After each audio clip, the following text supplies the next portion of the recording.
खूप जास्त झोपत असाल तर तुम्ही उदास मनस्थितीत जगत आहात. मानसशास्त्रानुसार अत्यधिक झोप ही डिप्रेशनचे महत्त्वाचे लक्षण असू शकते.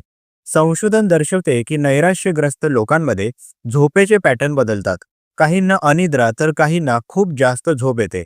हायपरसोमनिया म्हणजेच गरजेपेक्षा अधिक झोप घेणे हे भावनिक आणि मानसिक असंतुलनाचे सूचक असते.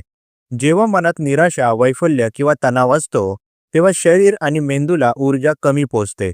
त्यामुळे झोपेची गरज जास्त भासते. मात्र जास्त झोप घेतल्याने मानसिक थकवा अधिक वाढतो आणि दिवसभर सुस्ती येते.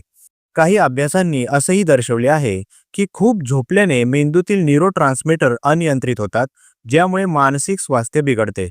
जर तुम्हाला वारंवार जास्त झोप घ्यावी लागत असेल आणि तरीही तुम्ही उत्साही वाटत नसाल, तर तुम्ही नैराश्याच्या लक्षणांकडे लक्ष देणे गरजेचे आहे. यासाठी समुपदेशकांची मदत घेणे हा उत्तम मार्ग ठरू शकतो. धन्यवाद.